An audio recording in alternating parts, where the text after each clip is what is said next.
د یو څو طالبانو ډېرې نورې ښې خبرې کوي، تاسې لږ دې ته متوجه سئ. انسانان فرق کوي دی وایي، د انسانانو دیدګاوې فرق کوي. ګورئ طالبانو ورونو، تاسې دې مسلې ته متوجه سئ. یوه ښځه ده ډېره ښایسته، خو هر څوک خپله دیدګاه پکې لري.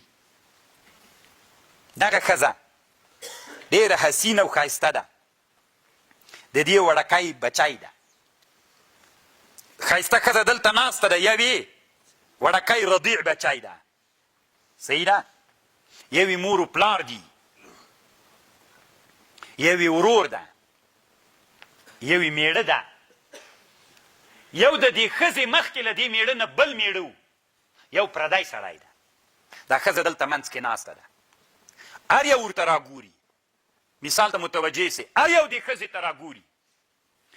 بچی چې رضیع د هغه د څه دپاره ورته ګوري؟ چې شودې راکړي.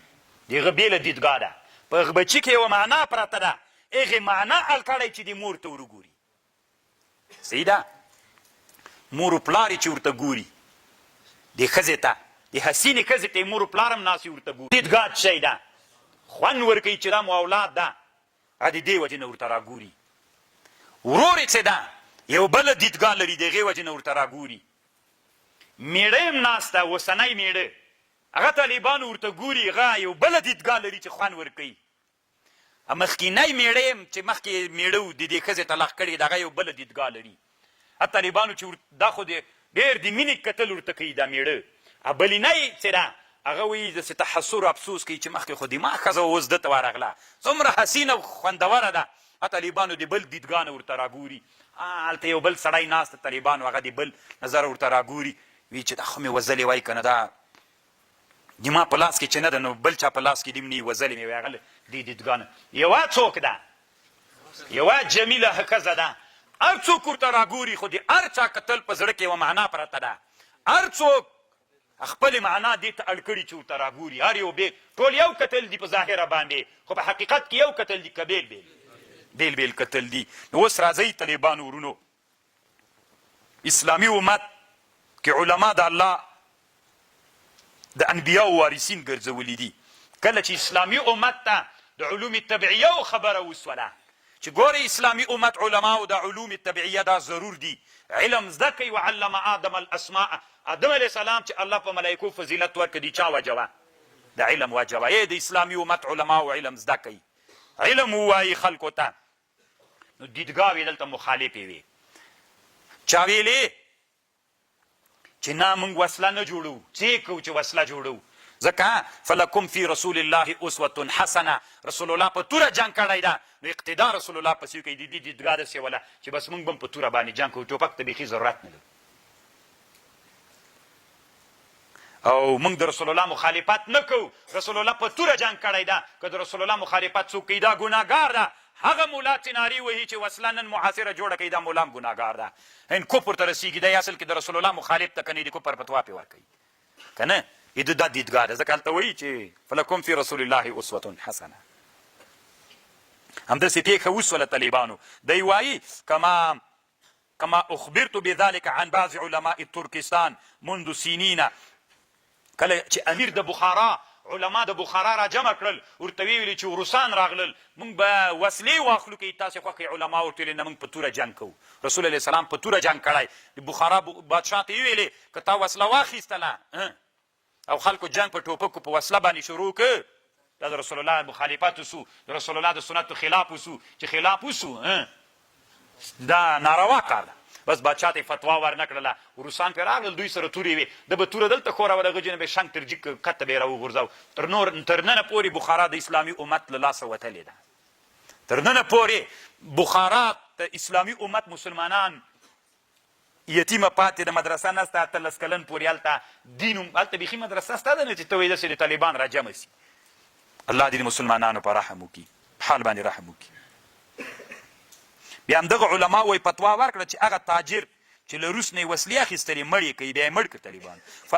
وافتو بقتل تاجر الذي حضر من الروس ازاک. ویلې زه درته وسلې راوړم، وایخلې وي. دوی د علماو د کفر فتوا پې مړ کوي. دا د رسول الله اسلام د سنتو خلاف کوي. بل څه ویلې، ما بخاري ویلې ده، سورة یاسین می ویلی قد حصل فی ذلک الحروب منذ عشرات.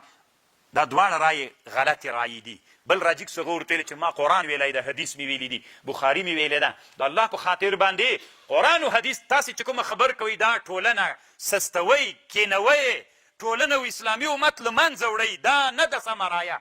سمه رایه دا ده نبی صلی الله علیه وسلم په هغه زمانه کې چې په کومه وسله باندې جهاد کاو، د هغه زمانې وسله دا وه که رسول الله ژوندی وی فلکم فی رسول الله اسوة حسنه. دا معنی چې تاسې رسول الله پسې اقتدا وکئ. رسول الله هر جنګ چې و، مثلا کله چې کته جنګ و د رسول الله سلام دا قسم جنګ یې کو. کله چې طایف ته لاړ هلته جنګ وسله بدله سوله. اولنی جنګ و چې منجنیق استعمال سو. اولنی جنګ و چې د طایف په جنګ کې رسول الله سلام حسک و شک په نامه یو زمینی بمونه استعمال کړل. هغه داسې شی و طالبانو، داسې هغه سیمان ول داسې جوړ کړي ول، داسې اس ته به یې واچول. اس به چې تیزه منډه راخیستې وه، هغه به چې په دې جې باندې پښه کېښوده دا به داسې واوښت، اس به راچپه سو. د هغه زمانې حسک و شک و چې دا په اول په هغه کې د رسول الله په جنګ کې په طایف کې استعمال سو. هلته طالبانو دوی هغه سوري کول، کلاوې وې. کته جنګونو کې کلاو جنګونه نه ول، د طایف کلاو باندې جنګ و. مسلمانان ورغلل چې غارونه ورسوري کړي، دیوالونه ورسوري کړي. هغوی پاس نه هغه څه دي د وسپنې سیخان دا یې سره کړي، په صحابه یې راچول چې دیوال نه لرې سي. بیا صحابه دبابه جوړه کړه. دا ټانک ته اوس دبابه وایي طالبانو. دغه دبابه په جنګ کې جوړه سوله. دا داسې یو شی جوړ سو له پوستکي نه، دا ډې به یې ورکړل له پوستکي نه. دا یو طرف به یې خالي و، دا به یې داسې ځان سره دوه درې نفره پکې سول، وړه به یې وړه به یې وړه به یې هلته بیا هغه ته ودره او څه ورته وایي. پاس نه به چې هغوی هغه پرې راچوله څه ورته وایي، به نه هغه کېدله، کته به نه په دوی باندې دوی به دلته کته دیوار ته تیسوری کوو. ډبره به هم کې پې باندې راچوله، تاثیر یې نه پې باندې کلک پرې جوړ کړي. د جنګ بڼه فلکم فی رسول الله اسوة حسنه. دا معنا د درېیمه ډله علما وایي چې ای د اسلامي امت نبی علیه السلام سره چې جنګ بڼه بدلېدله غومره رسول الله سره ارتقا کوله. تاسې هم د دښمن چې ارتقا کوله تاسې له هغه نه مخکې ارتقا وکړئ د دښمن د جنګ سره. فلکم فی رسول الله اسوة حسنه. دا مطلب ده چې د اسلامي امت له چا سره هغه سیه له حالت سره ځان برابر کړي. دا یې مطلب ده. نو طالبانو ورونو علم ده. الله عز وجل دې وکړي چې موږ او تاسې علما جوړ سو، د دین ساتنه وکړو. د دین ساتنه طالبانو ته نه په هدایه باندې نه کېږي، د دین ساتنه هلته کېږي چې موږ څوک ورسره ولرو، علم ورسره ولرو. دلته طالبانو یوه خبر علماو دا کړې ده چې د واضع د لغاتو څوک ده. اصطلاح د طالبانو که الله ده. دا هر لغت ته چې کومه معنا وضع کړې الله کې ښودلې که اصطلاح جوړه سوي. خلک را جمع سوي دي چې د دې دا معنا، د دې دا معنا، د دې دا معنا، که الله کړې ده. د دې جنه طالبانو علما استدلال کوي له دې آیت نه وعلم آدم الاسماء كلها، نو چې واضع الله عز وجل ده. نو دا یوه ډېره لویه علمي مسله ده. بیا که تاسې غواړئ چې په دې مسله باندې علمي بحث وکړئ هغه ته مراجعه وکړئ. المظهر فی علوم اللغه یا د اصول فقه کتابونو کې په دې مسله باندې ډېر بحث. قالوا سبحانك لا علم لنا إلا ما علمتنا إنك أنت العليم الحكيم. قال دوی ویلې سبحانك پاکی د تعالی رب دی مونږ، لا علم لنا نست علم مونږ لرا الا مگر هغه علم ما علمتنا چې تا مونږ ته را زده کړی ده. انك انت العليم الحكيم، الله ته علیم و حکیم یې.